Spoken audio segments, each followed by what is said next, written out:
Hello everyone, BEd semester 4 का जो paper है हेल्थ एंड फिजिकल एजुकेशन, जो कि एक ऑप्शनल पेपर होता है, जिसमें टॉपिक है पोस्चरल डिफॉर्मिटीज़ और पोस्चरल डिफेक्ट इन चिल्ड्रन। तो आज हम लोग इस वीडियो में यही देखने वाले हैं कि क्या क्या पोस्चरल डिफॉर्मिटीज़ है डिफरेंट टाइप्स का, जो कि मे बी ये डिफिशियंसी ऑफ न्यूट्रिएंट्स की वजह से आ सकते हैं या फिर बैड पोस्चर अपनाने की वजह से आ सकते हैं।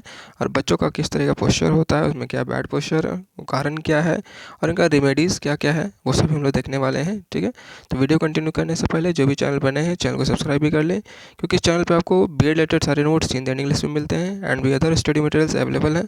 आप प्लेलिस्ट में जाकर के वहाँ से चेक कर सकते हैं। तो हम लोग वीडियो कंटिन्यू करते हैं। सबसे पहले हम लोग यहाँ देखते हैं posture in children.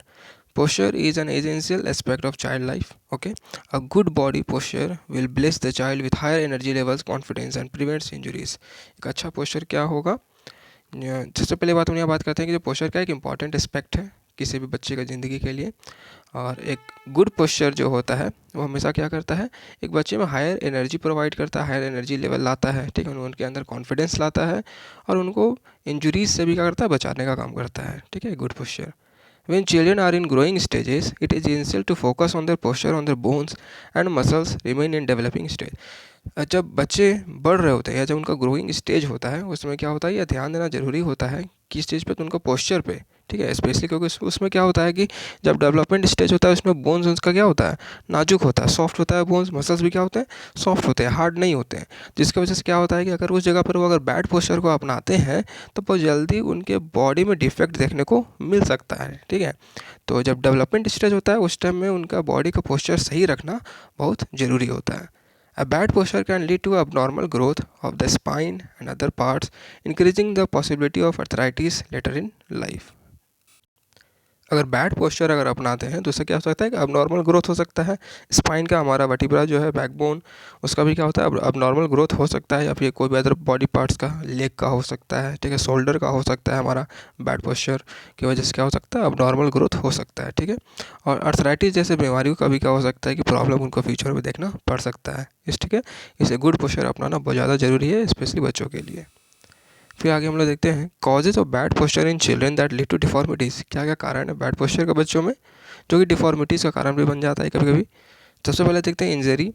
The majority of the posture deformities rise due to injuries. Children to get several injured while playing sports or any other physical activity. These injuries can lead to a bad posture in the future.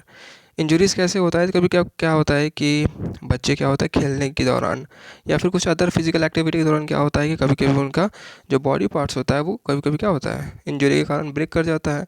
तो उसकी वजह से क्या होता है कि उनको एक बैड पोस्चर फ्यूचर में अपनाना पड़ जाता है। ठीक है, तो कहीं ना कहीं बैड पोस्चर का एक इंजरी भी ये कारण है कि इंजरी की वजह से क्या होता है कि हमारा बॉडी पार्ट्स क्या होता है, डिफेक्टिव हो जाता है। नेक्स्ट आता है हमारा disease. If the child is or had suffered from any muscle or bone disease, he or she can develop posture deformities later in their life. It is essential to consult an experienced physiotherapist to realign their posture.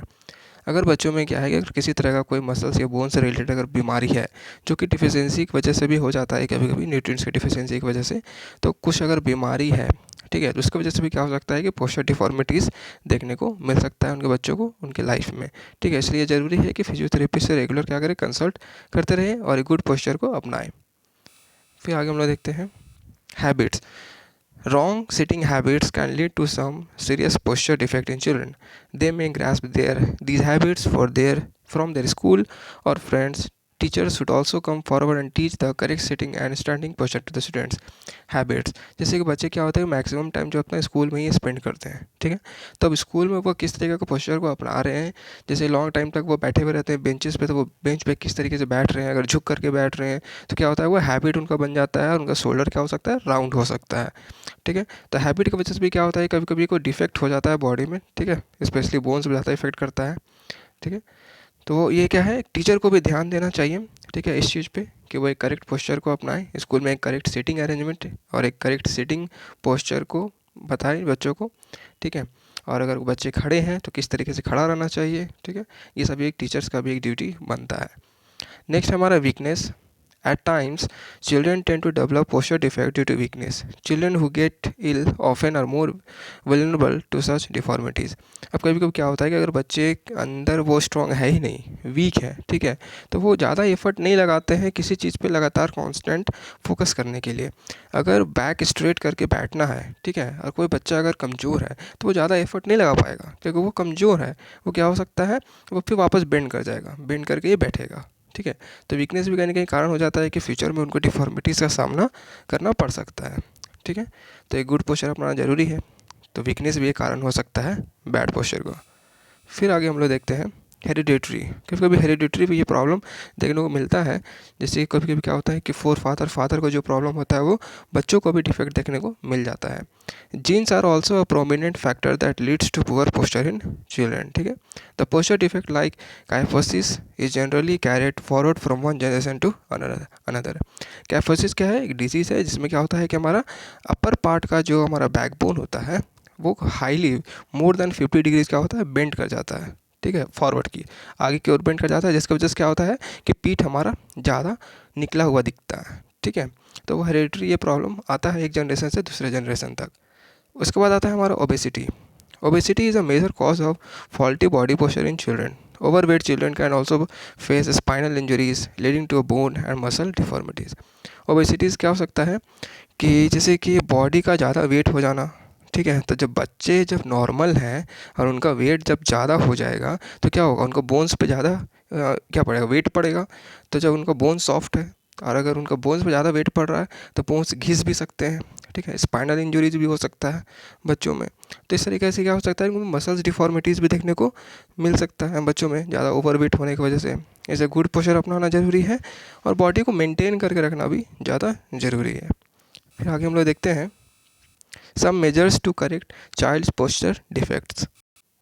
अब हम लोग कुछ measures को देख लेंगे जैसे कि जो कि बच्चे का जो पोस्चर डिफेक्ट होता है उसको किस तरीके से सही किया जा सके। तो सबसे पहले हम लोग देखते हैं exercise and fitness. The best measure to eradicate any posture defect in children is regular exercise. जो बेस्ट मेजर है जो कि किसी बच्चे का जो पोस्चर डिफेक्ट है उसको हटाने के लिए क्या है, एक रेगुलर एक्सरसाइज जो बच्चे को अपनाने चाहिए जिससे क्या हो सके वो गुड पोस्चर को अडॉप्ट कर सके। Parents should encourage their children to do some smooth exercises that will improve their regular sitting and standing postures. Parents का भी ये ड्यूटी बनता है कि बच्चों को इनकरेज करें कि वो क्या करें, कुछ स्मूथ एक्सरसाइजेस को करें, ठीक है, जो कि वो किस में हेल्प करेगा, तो उनका रेगुलर सिटिंग या स्टैंडिंग पोस्चर में उसका वो हेल्प करेगा, ठीक है। नेक्स्ट आता है हमारा braces and orthotics. Many doctors suggest posture braces for the children to improve their bend shoulders.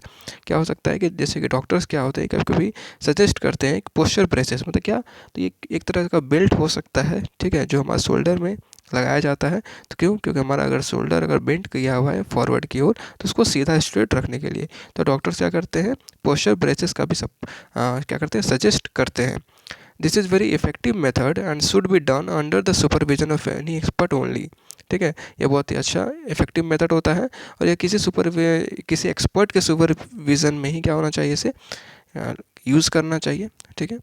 Next है adaptive chairs. These are special posting chairs that are use to correct the wrong postures in the children. It also offers effective ankle and foot alignment to improve the overall spinal cord posture. Adaptive chairs क्या है, तो कि एक वैसा पोजिटिंग chairs है, ठीक है। तो क्या हो सकता है कि एक रॉन्ग पोस्चर को करेक्ट करने के लिए ये होता है, ठीक है। जैसे क्या होगा इसका चेयर का, तो जो बैक होगा वो कम्प्लीटली स्ट्रेट होगा, ठीक है, जैसे कि हमारे बच्चे का जो बैकबोन होगा वो कम्प्लीटली स्ट्रेट रहे, ठीक है।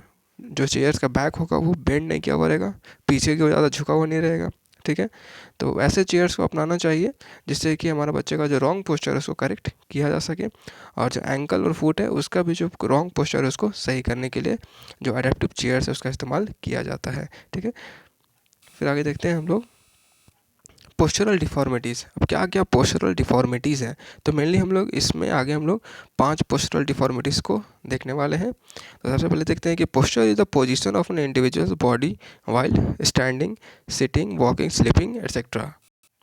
पोस्चर क्या है, तो एक पोजीशन है। पोस्चर मीन्स होता है पोजीशन, जो कि एक इंडिविजुअल बॉडी किस तरीके से खुद को हैंडल करता है, ठीक है, अपने बॉडी को किस तरीके से हैंडल करता है एक इंडिविजुअल, कब, जब वो खड़ा है या फिर बैठा है या फिर चल रहा है या फिर सो रहा है, ठीक है। तो किस तरीके से अपना बॉडी का पोस्चर को अपनाता है या बॉडी का पोजीशन को अपनाता है, वही कहलाता है posture. There is no confirm rigid standard of body position, ठीक है। वो कोई एक फिक्स क्या है, एक रिजिड स्टैंडर्ड क्या है, फिक्स नहीं है बॉडी का पोजीशन का। Deformity is the malformation of any component और बॉडी पार्ट और joint of the body. Deformity क्या हो सकता है कि हमारा बॉडी का किसी भी पार्ट का या किसी भी जॉइंट का, ठीक है, हमारा क्या हो जाना, मैल फॉर्मेशन, मतलब वो प्रॉपर डेवलपमेंट नहीं होना, अब नॉर्मल ग्रोथ हो जाना, ठीक है, वही हमारा क्या कहलाता है, डिफॉर्मिटी, ठीक है। फिर आगे हम लोग देखते हैं following are the common postural deformities. अब कुछ हम लोग कॉमन पोस्चरल डिफॉर्मिटीज़ देखने वाले हैं जो कि कॉमन सभी लोगों में आसपास में देखने को मिल जाता है।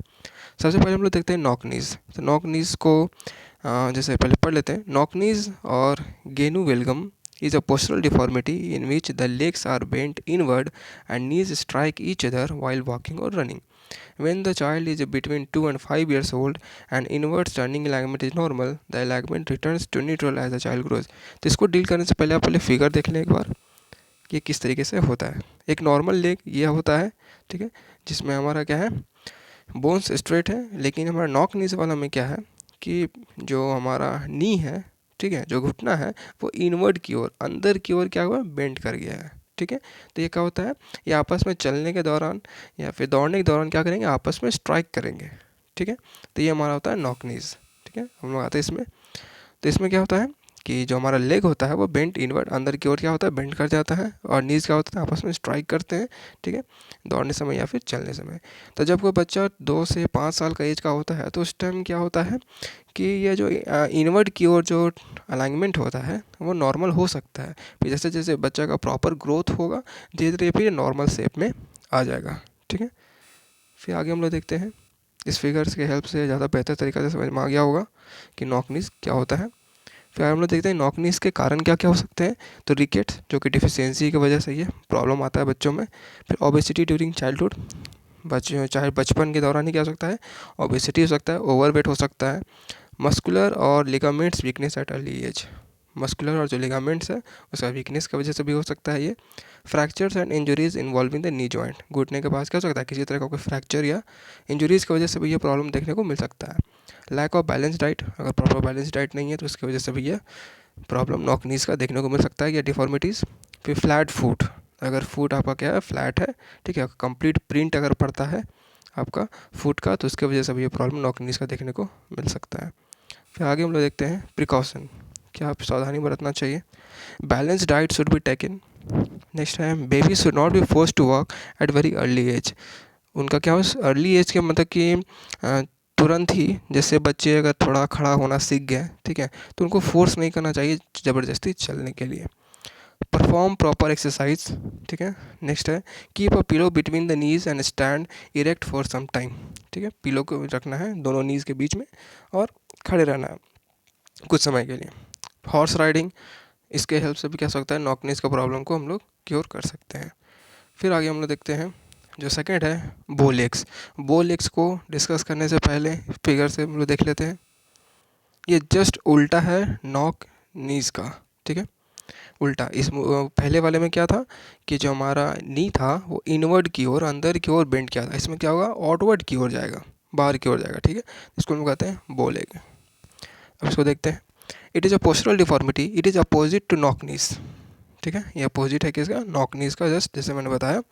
इन this deformity knees are widely apart, there remains a wide gap between knees when a bow legged person keeps his feet together.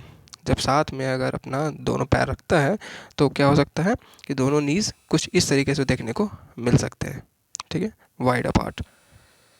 फिर है it occurs during childhood, bow legs for babies are common.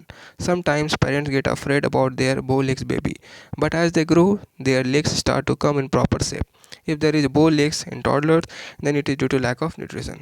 क्या होता है बच्चों के समय, मतलब बच्चों में क्या हो सकता है कि यह प्रॉब्लम देखने को मिल सकता है उनका स्टार्टिंग डेवलपिंग पीरियड में, लेकिन धीरे धीरे यह फिर वापस से न्यूट्रल हो जाता है, ठीक हो जाता है। और कभी कभी किसी बच्चों में यह प्रॉब्लम देखने को मिल सकता है तो वो डिफिशियंसी की वजह से देखने को मिल सकता है, लैक ऑफ न्यूट्रिशन की वजह से यह चीज़ देखने को मिल सकता है बच्चों में। तो इसके क्या क्या कॉजेज़ हैं वो देख लेते हैं। सबसे पहले रिकेट्स, यानी वही डिफिशियंसी की वजह से ये प्रॉब्लम होता है बोन का, जिसमें बोन यही या तो नॉक नीज या फिर बोलिक्स जैसा प्रॉब्लम देखने को मिलता है। फिर deficiency of vitamin D and calcium, इसकी वजह से भी इम्प्रॉपर वे ऑफ वॉकिंग, ठीक है, obesity, using defaulted footwear, proper footwear आप नहीं यूज़ कर रहे हैं उसकी वजह से हो सकता है। Forcing babies to walk at early stage, या कुछ कॉजेज हैं बोलिक्स के। अब कुछ प्रिकॉशंस देखते हैं हम लोग। Don't carry heavy wait in childhood, बचपन में क्या होता है कि ज़्यादा हैवी वेट नहीं देना चाहिए बच्चों को लोड कैरी करने के लिए। जैसे कि आजकल देखते हैं हम लोग कि छोटे छोटे बच्चों को ही स्कूल में 1 2 क्लास 3 क्लास में रहते हैं और हैवी बैग्स होते हैं, ठीक है, तो क्या हैवी वेट है तो उतना हैवी नहीं देना चाहिए। Baby should not be force to walk at very early age. Next है balance diet should be taken. फिर next always walk properly. Next use good quality shoes. And next है final vitamin D and calcium should be taken in required amount. तीन सभी चीज़ का हम सावधानी बरतेंगे तो हमारा बोलिक्स का प्रॉब्लम नहीं होगा, ठीक है। फिर हम नेक्स्ट देखते हैं, थर्ड है फ्लैट फुट। फिर से हम लोग फिगर देख लेते हैं पहले एक बार, ठीक है। ये जो रॉन्ग दिखाया गया है रेड कलर से वही हमारा फ्लैट फुट, यानी कि कंप्लीट प्रिंट पड़ रहा है हमारा फुट का, ठीक है, जबकि सही क्या होना चाहिए, ये जो कि ग्रीन से आपका टिक किया हुआ है। फिर हम लोग आते हैं अपना flat foot is a postural deformity in which the inner curve of a foot has a bulge more than normal, ठीक है, वो ज़्यादा बल्ज होता है नॉर्मल से ज़्यादा होता है, जिसकी वजह से क्या होता है ये कंप्लीट प्रिंट देता है, ठीक है। In this default of feet, person gives complete print of his foot sole over the plane surface। जब पैर रखते हैं कभी कहीं भी अगर पैर रखते हैं तो क्या होता है कंप्लीट प्रिंट अपना फुट का ये देते हैं, ठीक है। क्यों? क्योंकि इनका जो इनर कर्व होता है वो क्या होता है, वो ज़्यादा ही बल्ज, यानी कि क्या बोल सकते हैं फुला हुआ, ठीक है, ज़्यादा बाहर निकला हुआ रहता है, ठीक है। ऐसे हम लोग देखते हैं कि इसका फ्लैट फुट का कॉजेज़ क्या क्या है, तो week muscles, obesity, using improper shoes, carrying heavy weight for a long period, standing for a long time, ये सब इसके कारण है। अब इसके हम लोग कुछ प्रिकॉशंस को देख लेते हैं। Always wear the shoes of proper shape and size. Obesity should be avoided. High heeled shoes should be avoided. Don't carry heavy weight for a long period. Babies should not be forced to walk at very early age. Lose weight, skip on rope, perform stretching exercise. उम्मीद करते हैं ये सभी points आप लोग समझ गए होंगे, ठीक है। फिर आगे हम लोग देखते हैं 4 नंबर राउंड शोल्डर। पहले फिगर को देख लेते हैं। राउंड शोल्डर जहाँ पे मैंने ये लिखा हुआ है राउंड शोल्डर, जहाँ क्रॉस किया हुआ है वही हमारा क्या है कि राउंड शोल्डर। जो अपर पार्ट है हमारा बैकबोन का वो क्या है, फॉरवर्ड की ओर बेंड किया हुआ है, ठीक है। और जबकि करेक्ट पोस्चर क्या होना चाहिए, जो ग्रीन कलर से टिक किया हुआ है, ठीक है। अब देखते हैं हम लोग पढ़ते हैं राउंड शोल्डर्स और arm. A round shoulder is a postural deformity in which the shoulders become round and sometimes they seem to be bent forward, ठीक है। शोल्डर क्या हो जाता है, राउंड हो जाता है, या कभी कभी हम लोग क्या देखने को मिल सकता है कि आगे की ओर क्या है, बेंट करके है। राउंड शोल्डर्स काउजेस क्या क्या कारण है, ड्यू टू हेरिडिटरी हो सकता है ये, by wearing very tight clothes, okay, by sitting on improper furniture, by walking sitting in bent position, lack of proper exercise. उम्मीद करते हैं समझ में आया होगा। अब सब कुछ हम लोग प्रिकॉशंस को देख लेते हैं। नेवर सीट, स्टैंड और walk in bent position. Use loose fitting clothes. Always use proper furniture to seat.